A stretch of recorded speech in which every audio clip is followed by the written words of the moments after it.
Good morning, everyone. You are welcome to Profound Learning. I am here with today's current affairs.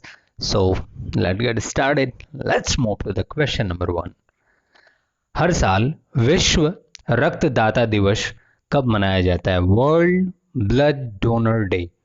तो 14 जून को मनाया जाता है विश्व रक्तदाता दिवस। जून मंथ में बहुत सारे इम्पोर्टेंट डेज आ रहे हैं, तो उनको हमें एक बार से फिर से रिवाइज कर लेना है। इससे पहले कि हम 14 जून को जो विश्व रक्तदाता दिवस मनाया गया है उसकी थीम क्या थी, ये हमें जान लेना चाहिए। तो उसकी थीम थी वर्ल्ड मीन्स उसकी थीम थी give blood and keep the world beating. मतलब आपको अपना ब्लड दीजिए और दुनिया को मतलब जिंदा रखने के लिए, मतलब उनका हार्ट बीट करता रहे। तो give the blood and keep the world beating इसकी थीम थी। और भी बहुत सारे इंपॉर्टेंट डेज थे, मैं कई बार बता चुका हूँ, केवल अब बता रहा हूँ कौन। 1 जून को मनाएगा विश्व दुग्ध दिवस, 5 जून को विश्व पर्यावरण दिवस। इसकी थीम याद रख लीजिए, बहुत इंपॉर्टेंट है। पारिस्थितिकी तंत्र की बहाली, या इसको इंग्लिश में बोलेंगे इकोसिस्टम रेस्टोरेशन। 7 जून को मनाया गया विश्व खाद्य सुरक्षा दिवस। 8 जून को विश्व महासागर दिवस और 12 जून को बाल श्रम निषेध दिवस। 13 जून को अभी कल ही बताया था, इसलिए आप इसको देखेंगे और रिवाइज करेंगे। I am not gonna tell you, it's a task for you. 14 को मनाया गया वर्ल्ड ब्लड डोनर डे। ठीक है, तो इसके बारे में आप देख लीजिएगा। इसके बारे में मैं स्टैटिक यहाँ पे दे रखा हूँ ताकि आपको आसानी से हो जाए। तो you can take screenshot and can remember these days. उनकी थीम भी दे रखी है। Let's move to the question number 2। भारतीय मूल के किस पत्रकार ने जीता पुलित्जर पुरस्कार? कौन सा पुरस्कार? पुलित्जर पुरस्कार 2021। तो मेघा राजगोपालन को मिला पुलित्जर पुरस्कार 2021, जो भारतीय मूल की हैं। तो इनको पहले देख लीजिए, शी इज मेघा राजगोपालन। ये पिक्चर से आपको थोड़ा याद रहेगा कि कौन है। तो इनके बारे में देख लेते हैं कि पुलित्जर पुरस्कार किसको दिया जाता है, इन्होंने कौन सा ऐसा विशेष कार्य कर दिया जिसकी वजह से इनको ये पुरस्कार दिया गया। तो इससे पहले हमें जानना चाहिए कि पुलित्जर पुरस्कार होता क्या है, किसको दिया जाता है। तो पुलित्जर पुरस्कार अमेरिका में अखबार, मैगजीन, ऑनलाइन पत्रकारिता और साहित्य और संगीत के लिए दिया जाता है। आप देखेंगे ज़्यादातर टाइम पुलित्जर पुरस्कार जो पत्रकारिता से रिलेटेड लोग होते हैं, मतलब जर्नलिस्ट होते हैं, उनको दिया जाता है। इनके बहुत सारे क्षेत्र हैं, लेकिन मैं अक्सर देखा हूँ, पिछली बार भी ये किसी जर्नलिस्ट को ही मिला था।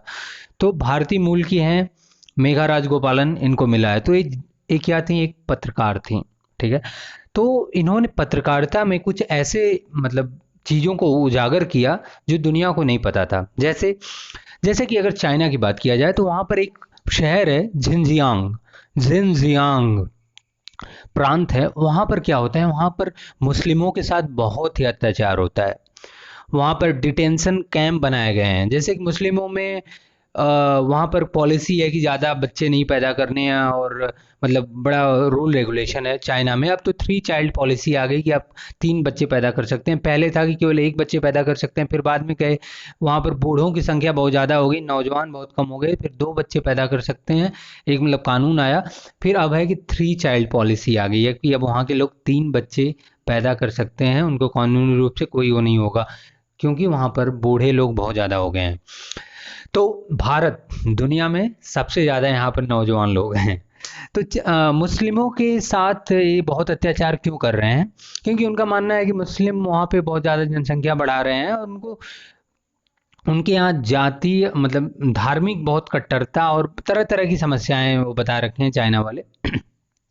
चाइना ने तो बोला कि ऐसा कुछ नहीं हो रहा है, लेकिन मेघा राजगोपालन झिंजियांग प्रांत में जाकर वहाँ पर जो मुसलमान हैं उनको उइगर मुसलमान है, उइगर मुसलमानों के बारे में आप इसको डिटेल में बताएंगे बाद में कभी। ठीक है, लेकिन ये जान लीजिए उइगर मुसलमान है जो एक तो उन्हें तुर्क मुसलमान की तरह ही हैं, वो वहाँ उस प्रांत में रहते हैं। उनके साथ बहुत अत्याचार होता है। वहाँ की महिलाओं को की नसबंदी कराई जा रही है ताकि ज़्यादा बच्चे न पैदा हों। जबरन श्रम कार्य करवाया जाता है उनके, ज़बरदस्ती मतलब अलग अलग तरह के इंटर्नशिप करवाए जाते हैं। मस्जिदों और कितनी मस्जिदों को वहाँ पर तोड़ के वहाँ पर मतलब यूरिन वो बना दिया गया, पेशाब वगैरह करने के लिए लेटरिन बाथरूम बनवा दिए गए, उनको नहीं नमाज नहीं पढ़ने दिया जाता है। तो घोर अत्याचार किया है चाइना ने। तो मेघा राजगोपालन वहाँ पर पहुंचकर किसी तरह चोरी से जैसे भी उनको वो करके उनसे बात करके वहाँ का वीडियो बना के और पूरी दुनिया को ये बताएं कि उनके साथ क्या हो रहा है। एक्चुअल में आप सोचेंगे कोई बात इंडिया में होती है दुनिया जान जाती है, लेकिन चाइना में ये बात दुनिया क्यों नहीं जानी अभी तक। चाइना क्या करता है, सब कुछ अपना प्लेटफॉर्म है। जैसे कि गूगल है, तो गूगल पूरा दुनिया यूज कर, सॉरी, चाइना अपना कभी भी नहीं यूज करता, अरे दुनिया का कभी भी नहीं यूज करता अलग प्लेटफॉर्म, ताकि उसके सारे डेटा कुछ भी दुनिया में कुछ पता ना चले। वो अपने प्लेटफॉर्म बना रखे हैं। जैसे वहाँ पे यहाँ पे फेसबुक लोग चलाते हैं, तो फेसबुक जैसे वहाँ पर अपनी सोशल मीडिया है, वहीं के लोग उससे कनेक्टेड होते हैं। तो इसलिए चाइना की ये बात दुनिया को नहीं पता चल पा रही थी, तो इन्होंने ये किया। Megha Rajagopalan, just keep in your mind. तो उनको ये अवार्ड मिला है, भारतीय मूल हैं और अमेरिकी पुरस्कार है, तो डेफिनेटली ये प्राउड की बात है। भारतीय, ये पूर्णतः भारतीय नहीं है, मुझे जहाँ तक लग रहा है कि भारतीय हैं और उनके पिता कहीं और के हैं। सो इनको देखिए नेट पर ये सूचना नहीं है कि इनके माता पिता कहाँ के हैं, लेकिन ये इंडियन, इनकी जो नागरिकता है भारतीय है मेघा राजगोपालन की। और जैसे अब पुलित्जर पुरस्कार के बारे में इनका नाम आपको याद हो चुका होगा, इतना कुछ मैंने बता दिया। तो इन्होंने बस चाइना से इनको ऐसा पूछ सकता है कि इनको किस इशू पर दिया गया। तो आप ये याद रखिए कि चाइना में मुस्लिम जो उइगर मुसलमान हैं उनके साथ अत्याचार की पोल इन्होंने दुनिया भर में खोली, इसलिए इनको मिला। तो पुलित्जर पुरस्कार होता है, एक दूसरा पुरस्कार होता है इसी तरह, उसका नाम है प्रित्जकर पुरस्कार। क्या नाम है उसका? प्रित्जकर पुरस्कार। तो प्रित्जकर पुरस्कार और पुलित्जर पुरस्कार नाम इनके लगभग सेम है, तो आप इनमें जान लीजिए कि पुलित्जर पुरस्कार के बारे में मैंने बताया पुलित्जर, लेकिन अगला क्या है? प्रित्जर पुरस्कार, जो मार्च मंथ में ही दिया गया था, वो दिया जा चुका है। जो प्रित्जर, वो जो कि आर्किटेक्चर की फील्ड में दिया जाता है। अब आर्किटेक्चर क्या होता है? जैसे बड़ी बड़ी बिल्डिंगें, बड़े बड़े डैम और जो बड़े बड़े वो सब बनाते हैं मोनूमेंट वगैरह, वो लोग कौन बनाता है? आर्किटेक्चर। अगर आपको घर की अपनी डिजाइन लेनी है तो किसके पास जाते हैं आप? इंजीनियर के पास जाते हैं। लेकिन वो इंजीनियर कौन सा होता है? वो आर्किटेक्चर इंजीनियर होता है, वो आर्किटेक्ट होता है। वो बताता है कि कहाँ पर क्या रहे, कैसे आपके घर बनाना चाहिए इतने एरिया में। तो जो लोग बड़े बड़े दुनिया के जो चीज़ें इमारतें बनाते हैं, तो उनमें कौन बेस्ट हो करता है, उनको दिया जाता है प्रित्जकर पुरस्कार। तो इस बार 2021 में रिवीजन के तौर पर मैं बता दे रहा हूँ, मार्च में ही एनी लैक्टॉन और Jean Philippe Vassal, Anne Lacaton Jean Philippe Vassal को दिया गया। मैं इसको टेलीग्राम पे जो मैं स्टैटिक पोर्शन इसका देता हूँ in the form of PDF, उसमें मैं दे दूंगा। इसको मैं लिखा नहीं हूँ इसमें। Let's move to the question number 3। हाल ही में किसने इजराइल के नए प्रधानमंत्री के रूप में शपथ ले ली है? तो जैसा कि बेंजामिन नेतन्याहू इसके पहले थे, गए। अब अगले नाफ्ताली बेनेट, क्या नाम है? Naftali Bennett. इनकी शक्ल देख लीजिए नाफ्ताली बेनेट की। बेंजामिन नेतन्याहू को तो आप देखे होंगे, ये हैं अपने भैया कौन? Naftali Bennett. तो इनको ये इजराइल के अगले प्रधानमंत्री होंगे। ठीक है, इसमें कुछ नहीं जानना है। अब ये भी भविष्य में कुछ हरकतें करेंगे, कुछ खेला होवे, तब इनके बारे में और देखेंगे कि ये क्या कर रहे हैं इजराइल में। ठीक है, it's a very powerful country, तो जरूर ये बहुत पावरफुल होंगे ही। Question number 4। हाल ही में किसके द्वारा ऑपरेशन ओलिविया शुरू किया है? किसके द्वारा ये शुरू किया गया है? तो आंसर है तट रक्षक बल द्वारा ओलिविया ऑपरेशन शुरू किया गया है। तो अब आप सोचेंगे ओलिविया ऑपरेशन है क्या? ओलिविया ऑपरेशन से पहले आप ये जान लीजिए कि ओलिविया क्या है। देखिए, ओलिविया रिडले टर्टल होता है। टर्टल मतलब, अरे भाई, कछुआ। तो ओलिविया रिडले एक कछुए का एक तरह का कछुआ है जिसका नाम क्या है? Olivia Ridley. तो इसको मैं ओलिविया रिडले टर्टल बोल रहा हूं। क्या होता है कि उड़ीसा के तट पर ये ओलिविया रिडले टर्टल हमेशा नवंबर दिसंबर मंथ में आते हैं। क्या करने आते हैं? प्रजनन करने आते हैं, और उनके अंडे होते हैं। ठीक है, तो प्रजनन करने के लिए पहले आते हैं तो घोंसला बनाते हैं। ठीक है, वहाँ पर अंडे देते हैं और अंडे फिर मतलब अंडे से फिर बच्चे निकलते होंगे। तो वो क्या करते हैं कि नवंबर दिसंबर मंथ में आते हैं और मई तक वो वहाँ पे रहते हैं। तो जैसा कि IUCN की जो रेड डेटा लिस्ट है, ये ओल्विया रिडले टर्टल संकटग्रस्त लिस्ट में आए हैं। ठीक है, वनरेबल इनकी कंडीशन है, तो इनको बचाना बहुत जरूरी है। तो उड़ीसा के जो भितरकनिका और 4 जगह आते हैं, वैसे भितरकनिका में सबसे ज़्यादा आते हैं।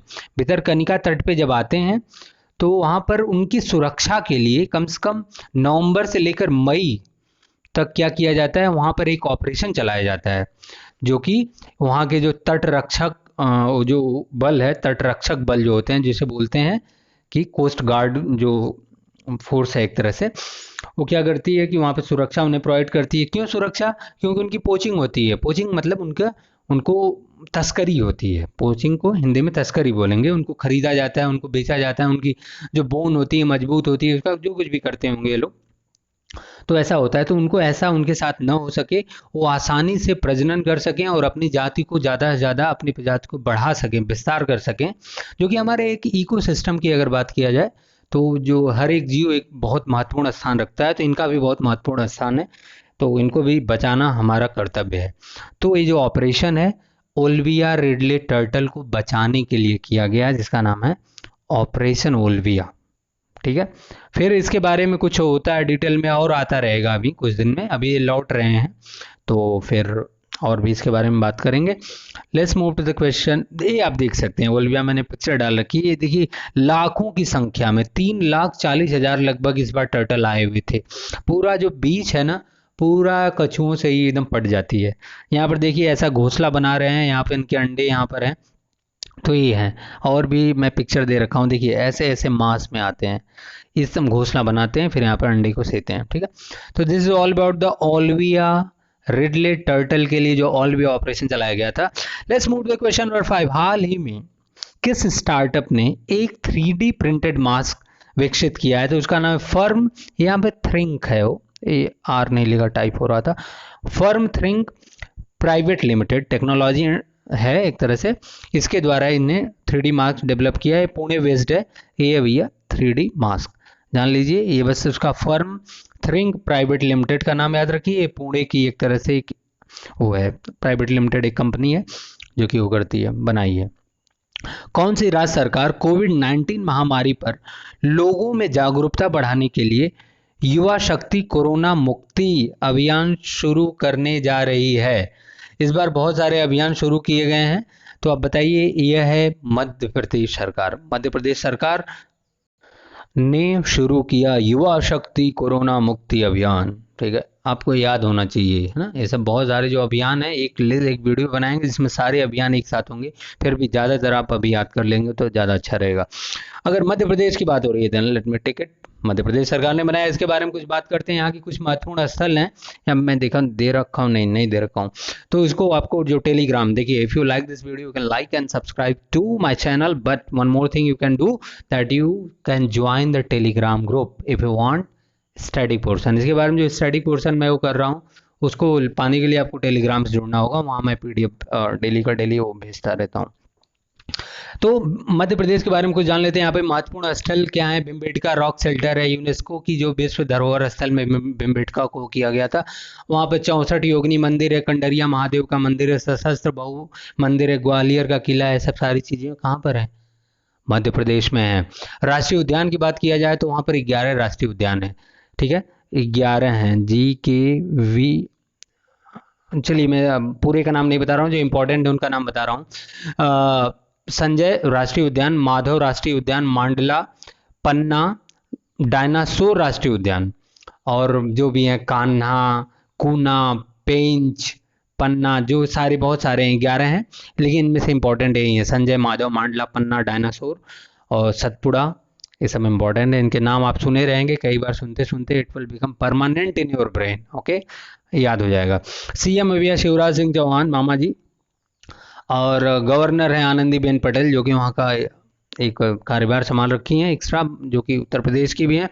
कूनो नेशनल पार्क जो वहाँ पर है, वो वहाँ पर अफ्रीका से चीता लाकर रखा जाएगा। ठीक है। और मध्य प्रदेश को टाइगर स्टेट भी कहा जाता है क्योंकि यहाँ पर पूरे भारत में सबसे ज़्यादा वो पाए जाते हैं टाइगर, ठीक है, इस राज्य में।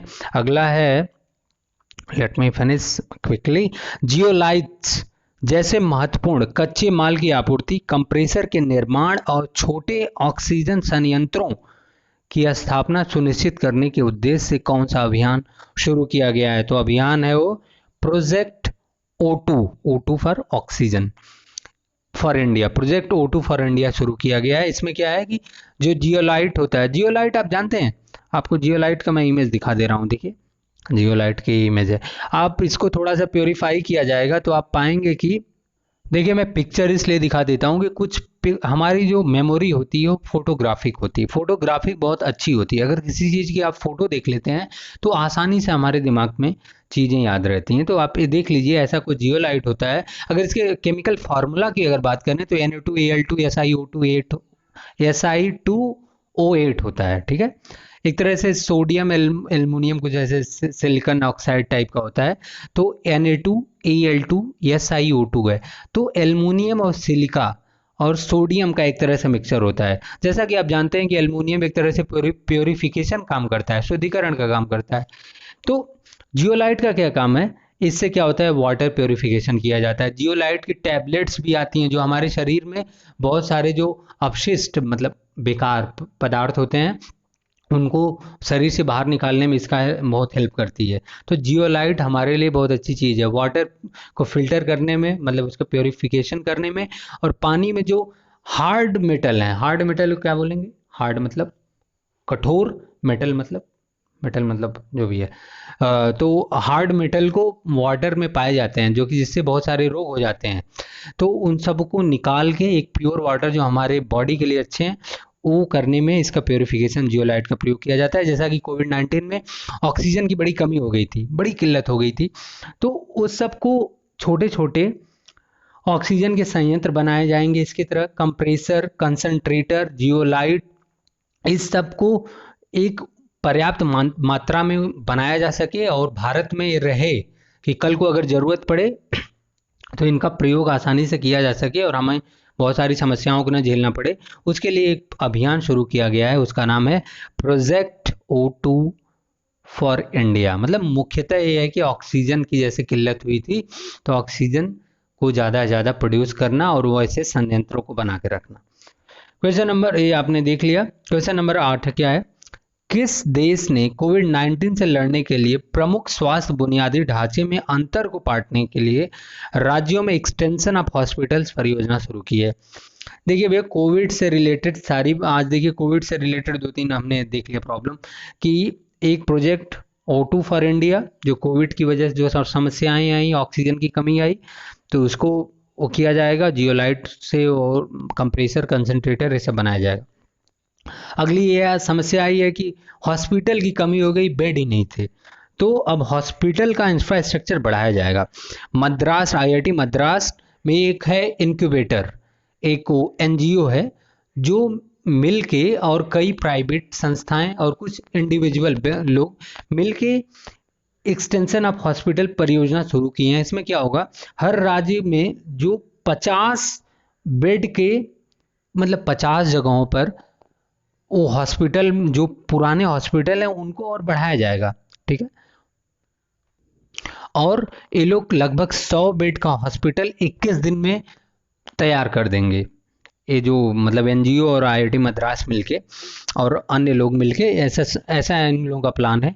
तो क्या है, अलग सा हॉस्पिटल बनाएंगे। मान लीजिए यहाँ पर कोई भी है हॉस्पिटल है, उसके बगल में एक इनको बनाना है, तो क्या करेंगे, उसी में ऐड करेंगे, जो पुराने हॉस्पिटल है उसमें ऐड करेंगे। इसकी ड्यूरेबिलिटी अगर बात की जाए तो कम से कम 21 साल तक एक चलेगा। तो ये है आपका एक्सटेंशन ऑफ हॉस्पिटल।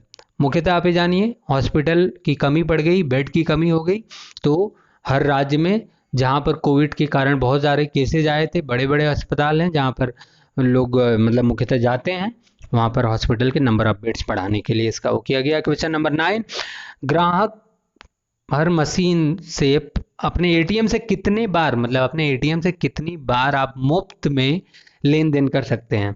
तो 5 बार आप पैसे निकालेंगे भैया अपने ATM से तो आपके पैसे नहीं लगेंगे, उसके बाद पैसे लगेंगे और और ज़्यादा लगेंगे, पहले कम लगते थे अब और ज़्यादा लगेंगे, बस यही बात है।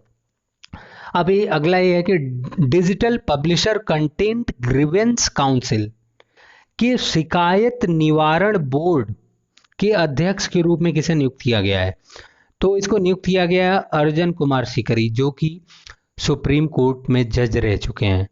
तो भैया डेफिनेटली इम्पोर्टेंट हो सकता है, अगर जज की पोस्ट, जो जज रहा है उसको ये दिया गया है पोस्ट, तो आप ये जान लीजिए शिकायत निवारण बोर्ड के जो अध्यक्ष बनाए गए हैं अर्जन कुमार सिकरी को। So guys thank you very much. ये थोड़ा वीडियो बड़ा हो गया बिकॉज इसको बहुत डिटेल में हमने बताने लगे चीज़ों के बारे में, लेकिन ये है कि आप ज़्यादा से ज़्यादा अगर स्टोरी सुने रहेंगे तो आपको ये चीज़ें लंबे समय तक याद रहेंगी, है ना। इसलिए मैं थोड़ा उसके बारे में ज़्यादा कुछ बता देता हूँ, रिपीटेडली कई बार बोलता हूँ, ताकि अभी का अभी आपके दिमाग में सेट हो जाए। So thank you very much. Just keep learning, keep growing, and I would say that just join my Telegram channel where you can get the PDF of it.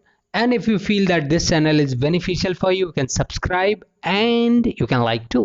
Thank you very much.